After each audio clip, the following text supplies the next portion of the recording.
Podcast do Transporte. Estes são os destaques do Podcast do Transporte. A presença do governo federal organizando as mudanças do transporte urbano é um pedido antigo do setor.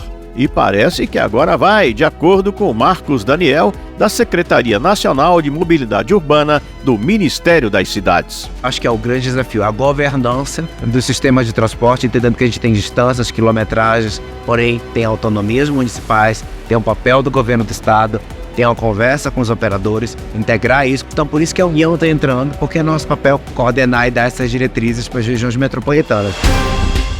A Alvec, gigante industrial brasileira, está ligada nas novidades da mobilidade urbana. Gilson Piovesan, diretor global de mobilidade elétrica, diz que a empresa está pronta para acompanhar a eletrificação. A Alvec, inclusive, anunciou grandes investimentos na área de transformadores no ano passado, entendendo que isso é uma demanda que vai ocorrer. Então a gente já está se preparando em termos de produto, em termos de capacitação industrial, para que quando virar a chave, a gente possa entregar em prazos bastante competitivos para o mercado a solução completa. Adamo Bazzani reúne em sua coluna desta semana as novidades sobre eletrificação. Tem lançamentos, comercialização e estudo de mercados. De acordo com a FenaBrave, entre janeiro deste ano e agosto deste ano, na comparação com o mesmo período do ano passado, foram vendidos 213 ônibus elétricos. Esse número representa um crescimento de 600%. Isso mostra o seguinte: a gente ainda tem muito que caminhar para pensar em frotas elétricas significativas no Brasil, mas os primeiros passos foram dados e já estão dando resultados. Márcia Pina fala do concurso de comunicação visual e pintura de frotas promovido pela revista Tecnibus, da qual ela é editora, e também pela revista Transporte Moderno. As inscrições estão abertas e os organizadores esperam que o nível dos trabalhos se mantenha alto. No ano passado, o nível dos trabalhos foi muito bom, mostrando a recuperação pós-pandemia. Eu sou Alexandre Pelege e este é o Podcast do Transporte, um produto do Diário do Transporte, da OTM Tecnibus e da ANTP, Associação Nacional de Transportes Públicos.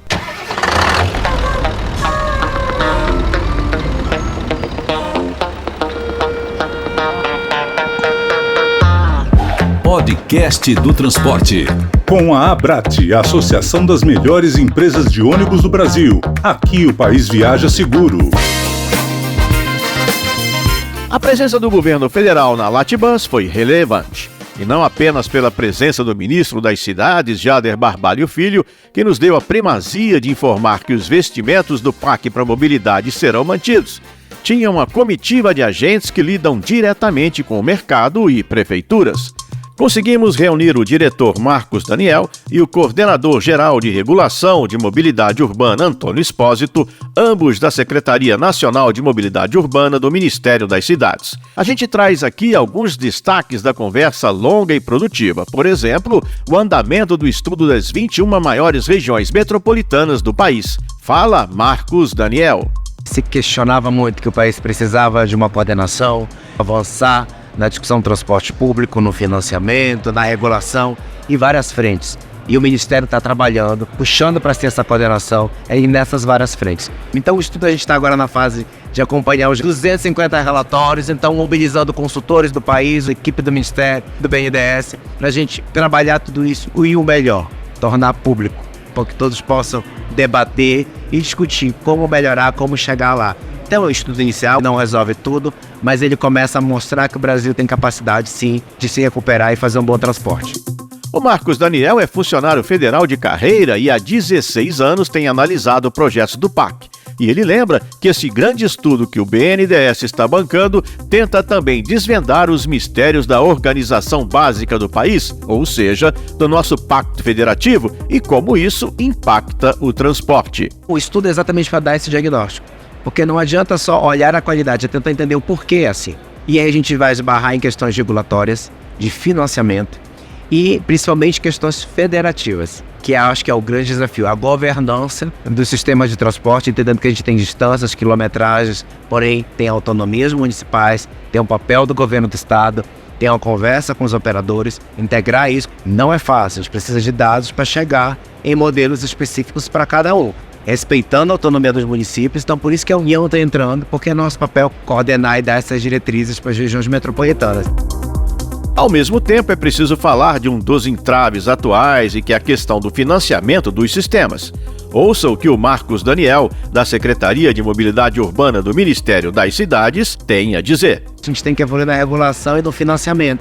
A gente tem que trabalhar isso em conjunto. Se há uma vontade do país como um todo de mudar a forma de financiar o transporte público, de ter mais uma participação de prefeitura, estado e União, de não depender mais só de tarifa paga para o passageiro, e a gente vai estar botando agora recursos de toda a sociedade, então a gente tem que se planejar, se conversar, trabalhar a governança, porque assim, já começa no texto do marco legal, é dever do Estado. O Estado é município, é prefeitura, governo do Estado e União e todos os que o compõem, o Legislativo, Judiciário e Poder Executivo. Então tem que se promover esse diálogo, para a gente poder fazer uma boa governança, para a gente poder fazer as leis se aplicarem. A gente sente necessidade de se trabalhar de forma colaborativa. Nós perguntamos também sobre o que vem depois que o Congresso finalmente aprovar o marco legal. E aí foi o Antônio Espósito quem nos respondeu. A gente já está trabalhando, enquanto o marco legal vai tramitando, pensando para frente. Depois que ele for virar lei, a gente vai precisar regulamentar com outras leis, decretos, portarias e cadernos de referência do governo federal para os municípios. A gente já tem começado esse trabalho e o que a gente já tem ouvido de muitos secretários municipais estaduais, que eles já estão incorporando na sua atuação algumas diretrizes do marco legal. Então, bilhetagem eletrônica, ela é uma diretriz muito forte do marco legal de que se tem a bilhetagem eletrônica independente do transporte, para que você possa ter mais dados e até uma melhor auditoria dos dados a partir do momento que o subsídio vem aumentando no setor.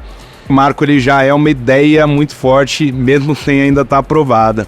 Outro aspecto muito importante é como isso tudo encaixa dentro de uma agenda que talvez em 1 ou 2 anos a gente tenha instrumentos muito mais adequados para a mobilidade urbana do que a gente tem hoje. Tudo isso, incluindo o marco legal, foi construído em conjunto com a Frente Nacional de Prefeitos e Prefeitas, a Confederação Nacional dos Municípios, os secretários estaduais, por meio do Conselho de Secretários Estaduais de Transporte e Mobilidade, o Fórum de Secretários Municipais também, operadores, fabricantes, a NTP, o IDEC, a União dos Ciclistas do Brasil, deu contribuições muito valiosas para o marco legal do transporte público coletivo. E pela primeira vez na história do Brasil, o setor está muito unido em busca de objetivos comuns e de soluções para a mobilidade. Então a gente fica muito feliz de ver o setor avançando e a várias mãos, né? Não é nada que está sendo trabalhado sozinho pelo governo federal. Um foco interessante da Secretaria Nacional de Mobilidade Urbana tem sido a mobilidade ativa. No comecinho desse mês de setembro, por exemplo, o pessoal começou a analisar as inscrições que receberam para o Prêmio Bicicleta Brasil, uma iniciativa de incentivo e reconhecimento a projetos técnicos, científicos ou artísticos que incentive o uso da bike na mobilidade. Marcos Daniel nos traz os detalhes. Existe uma série de iniciativas no governo para incentivar o uso da bicicleta, seja ela como um modo de transporte do início ao fim do destino, ou seja, uma alternativa de primeira e última milha. E há um grande potencial de contribuir para o transporte público. Então o que a gente quer com essa premiação? Ter um banco de boas ideias, um banco de boas iniciativas que possam ser replicadas por outras entidades. Podcast do Transporte. Direto da redação da revista especializada Tecnibus, a editora Márcia Pina nos informa sobre o concurso de comunicação visual e pintura de frotas, promovido pelas revistas Tecnibus e Transporte Moderno. As inscrições estão abertas e os organizadores esperam que o nível dos trabalhos se mantenha alto. Olá! O concurso de comunicação visual e pintura de frotas, promovido pelas revistas Tecnibus e Transporte Moderno, chega à sua 55ª edição. As inscrições já estão abertas e seguem até 28 de outubro. Podem participar empresas de transporte de todo o país, nas categorias rodoviário de passageiros, metropolitano de passageiros e rodoviário de carga. Os trabalhos são julgados por aspectos como originalidade, estética, atualidade, segurança, praticidade e também pela identificação e promoção da marca ou serviço. Os primeiros colocados de cada categoria recebem o prêmio na cerimônia das maiores do transporte e melhores do transporte, que acontece todos os anos em novembro. No ano passado, o nível dos trabalhos foi muito bom, mostrando a recuperação pós-pandemia. A Expresso JK foi a vencedora no segmento rodoviário de passageiros, com um projeto assinado pelo designer Armando Vilela. A empresa apresentou um trabalho desenvolvido para os novos double-deckers da família G8 da Marco Polo, que tinham sido adquiridos na época. A Aviação Santa Cruz recebeu uma homenagem especial na categoria Memória do Transporte, com uma identidade inspirada na sua tradicional pintura dos anos 80. A Mob Hill ficou em primeiro lugar no Metropolitano de Passageiros. E no transporte de cargas, a BBM Logística foi o maior destaque. O concurso de comunicação visual e pintura de frota mostra a evolução do setor de transportes, não apenas no que se refere ao design, mas também na comunicação entre as empresas e os clientes e passageiros. Com o mercado vivendo um momento positivo e com perspectivas de crescimento, devemos ter uma edição muito rica em trabalhos diferenciados e originais. Não se esqueça, as inscrições terminam em 28 de outubro. Mais informações podem ser obtidas no site da OTM Editora e também em tecnibus.com.br. Aqui é Márcia Pina, editora da Tecnibus. Podcast do Transporte. Nosso especialista Adamo Bazzani revela novidades sobre o mercado dos elétricos, muitas delas primazias do Diário do Transporte, do qual você já sabe, ele é o editor-chefe. Tem de tudo: lançamentos, comercialização e estudo de mercados. O Diário do Transporte nesta semana foi recheado de novidades, muitas notícias exclusivas sobre ônibus elétricos. Primeira delas, dada em primeira mão pelo Diário do Transporte, é um novo modelo, o Caio Apache VIP para a versão elétrica. O ônibus já é muito vendido na versão diesel, é a carroceria urbana mais vendida, ou está entre as carrocerias urbanas mais vendidas, está lá pau a pau com o Torino da Marco Polo, e agora a Caio trouxe o Apache VIP na versão elétrica. Ele é mais simples do que o E-Millennium, que já é o ônibus mais conhecido da Caio para chassis elétricos.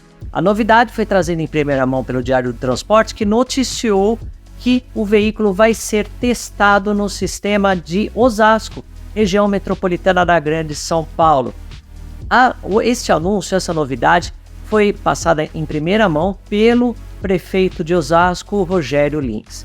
Ainda na questão da eletrificação, falando mesmo de negócios concluídos, a Mercedes-Benz do Brasil concluiu nesta semana a venda de 100 unidades para a capital paulista. Dessas 100 unidades, 95 são para Sambaíba, da Zona Norte. Também há unidades para a aviação Gato Preto e para Santa Brígida. Essa informação foi dada de forma exclusiva pelo Diário do Transporte, até copiado por alguns blogs por aí, mas a informação mesmo exclusiva dada diretamente pelas empresas e confirmada pelo Diário do Transporte junto à Mercedes-Benz. Falando ainda em eletrificação, o governo do estado de São Paulo anunciou um novo plano de corredores, um estudo para novo plano de corredores, que também deve levar em conta a eletrificação. Esse estudo ainda vai ser refeito, na verdade vai se refazer esse plano de corredores. Mais uma novidade: a Anfávia, juntamente com uma empresa de consultoria, realizou um estudo que mostra que até 2035, 50% dos ônibus novos serão comprados pelas operadoras na versão urbana, já devem ser elétricos. É um estudo sobre descarbonização também que aponta que, a partir de 2030, o número de carros leves e veículos leves elétricos deve superar em questão de vendas, não da frota circulante, claro, é bom deixar claro isso, o número de veículos a combustão. Mas também tem mais novidades em relação aos ônibus elétricos.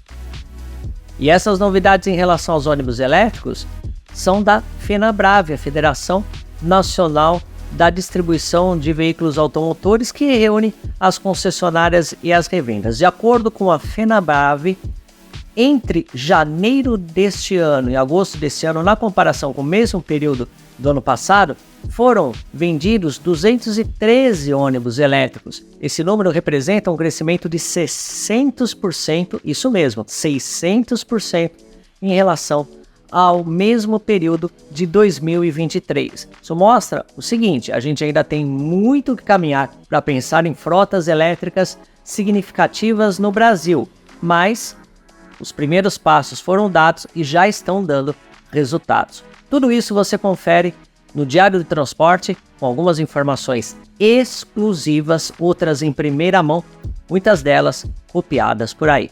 Um grande abraço. Podcast do Transporte. Com a Abrat, a Associação das Melhores Empresas de Ônibus do Brasil. Aqui o país viaja seguro.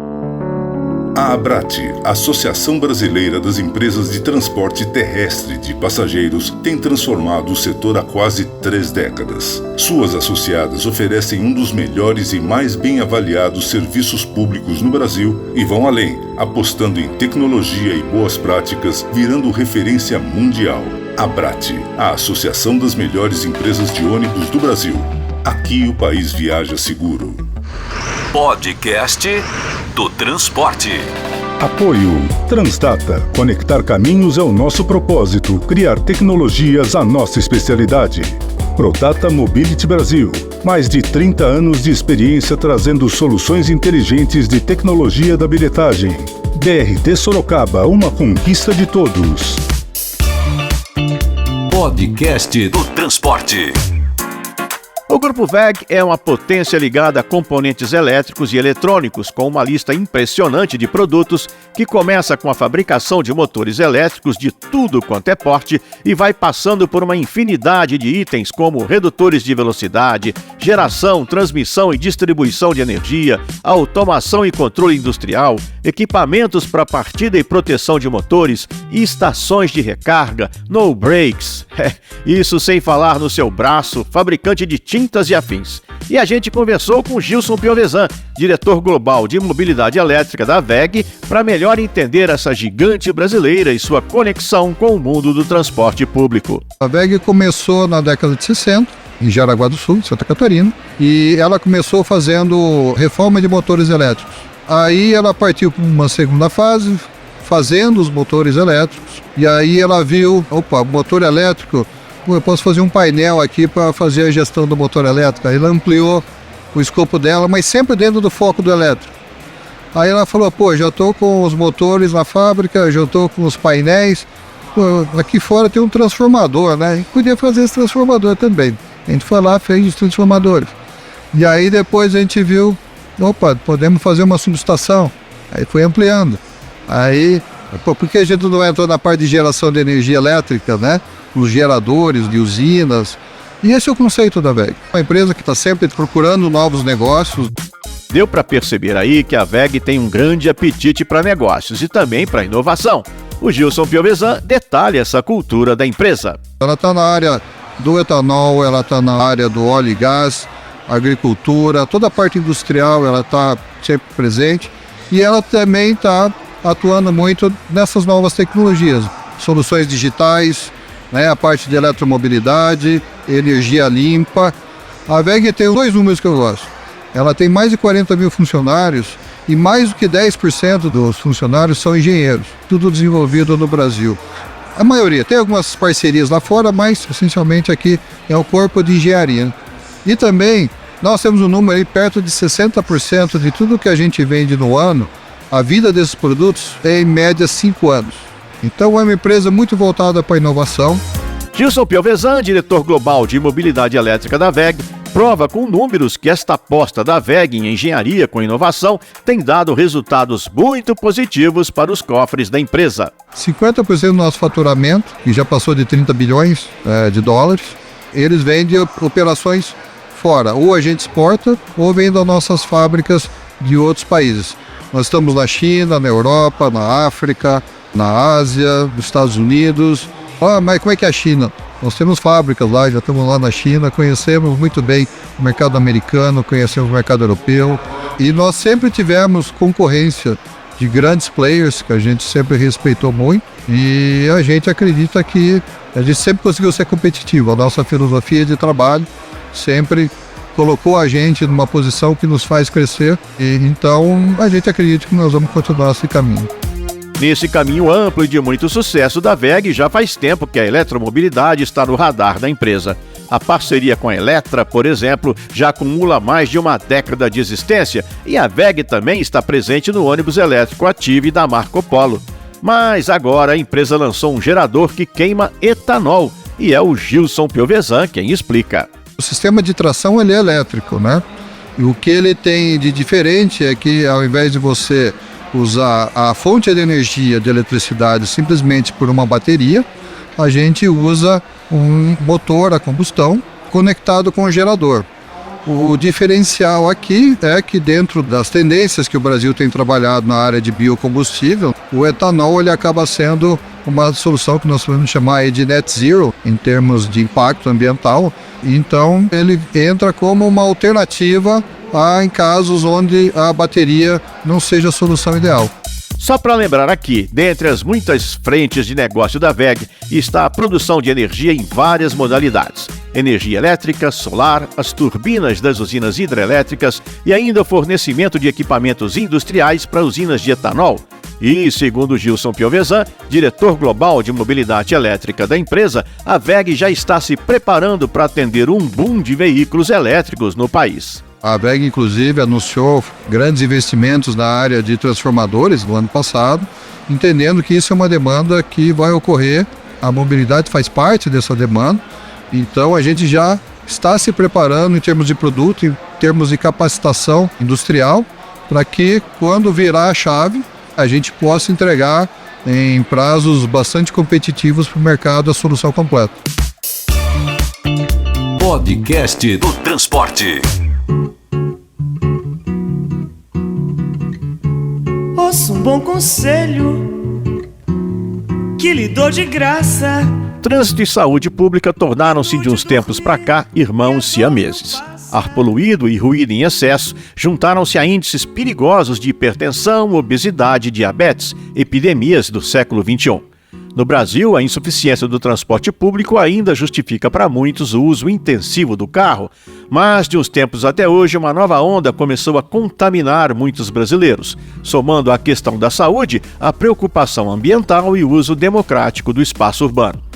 Várias organizações que reúnem voluntários em todas as partes do país para ensinar gratuitamente as pessoas a correr e usar a bicicleta na cidade são alguns dos muitos exemplos. Juntando um modo de se locomover sustentável, não poluente, sem ocupar espaço, a uma melhoria na saúde das pessoas, corrida, caminhada e bicicleta tornaram-se as grandes novidades nos últimos tempos, mesmo sendo tais modais tão ou mais antigos que a invenção do automóvel. Ao lado disso, agregar uma forma de luta que visa sensibilizar as pessoas e reivindicar das prefeituras a melhoria de calçadas e uma melhor distribuição dos espaços públicos, sinais claros desta nova avalanche que, como se vê nas grandes metrópoles mundiais, chegou para ficar. Como decorrência natural, menos espaço e menor velocidade nas vias para os carros. O que está por trás, afinal, desses grupos? O que os inspira? Seguramente um novo modelo de cidade, que evidentemente irá gestar necessariamente um modelo específico de sociedade, fundado em novas formas de convivência, em novos hábitos de consumo, tendo a questão ambiental como pano de fundo. Mas não só. A economia colaborativa, o combate ao desperdício, a luta por melhorar o já existente ao invés de produzir novas existências, apontam para um novo modelo de economia, resultante de uma nova geração que em toda parte do planeta busca modelos de cidades voltadas para as pessoas. A sociedade em mudança muda hábitos, e novos hábitos espalham mais mudanças. O prefeito que souber não apenas ouvir, mas fazer junto com esses movimentos, terá dado um passo enorme na construção desse novo modelo de cidade. Um bom alerta em ano de eleições municipais.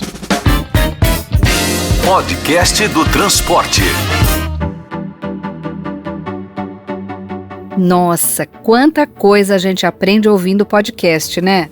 Eu acho que nem me lembro mais como se anda de bicicleta, apesar de dizerem que nunca se esquece. Quando a gente vê aquele tanto de cidades da Europa, todas cheias de ciclistas, acaba pensando que tá todo mundo a passeio. Só que não, né? Eles usam a bicicleta para valer, para trabalhar, para fazer atividades do dia a dia. E a gente aqui, meio que com preconceito de andar de bicicleta. Olha que bobagem! Agora entendi por que os especialistas falam tanto da tal última milha, aquele trechinho entre a casa e o ponto. Este é um momento bacana para usar a bicicleta, para acessar definitivamente o serviço público e deixar o carro em casa, ou nem ter. Como diz o Pelege, o principal problema é a comunicação. Por isso que eu ouço o podcast. Nesta semana vou pegar minha magrela e... Opa! Motorista!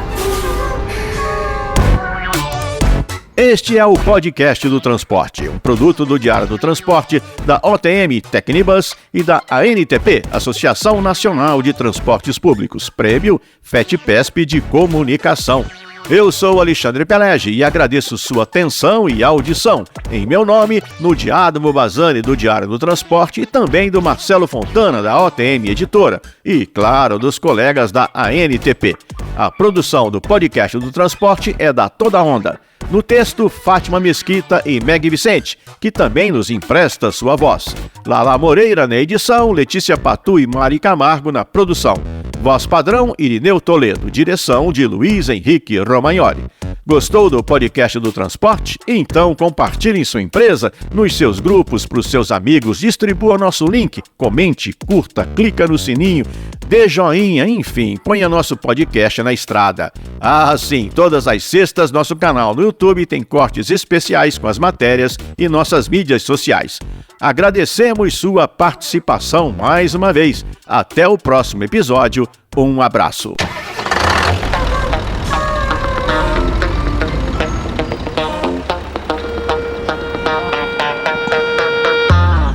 Podcast do Transporte. Com a Abrate, a Associação das Melhores Empresas de Ônibus do Brasil. Aqui o país viaja seguro.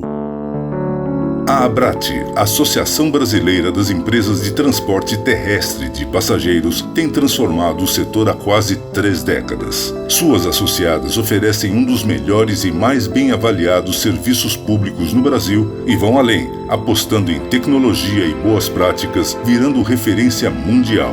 Abrate, a Associação das Melhores Empresas de Ônibus do Brasil. Aqui o país viaja seguro. Podcast do Transporte. Apoio BRT Sorocaba, uma conquista de todos. Prodata Mobility Brasil. Mais de 30 anos de experiência trazendo soluções inteligentes de tecnologia de bilhetagem eletrônica. Os produtos da Prodata garantem agilidade e segurança no transporte público. São mais de 80 mil validadores instalados por todo o país, uma liderança indiscutível, trazendo experiências inovadoras e tecnológicas para o desenvolvimento inteligente do transporte coletivo. Prodata Mobility Brasil, a evolução inteligente do transporte público. Podcast do Transporte. Na era digital, conveniência, informação e autoatendimento criam um ecossistema ideal para o transporte coletivo. Conectar caminhos é o nosso propósito. Criar tecnologias, a nossa especialidade. Somos a Transdata. Vamos juntos? itstransdata.com. Podcast do Transporte.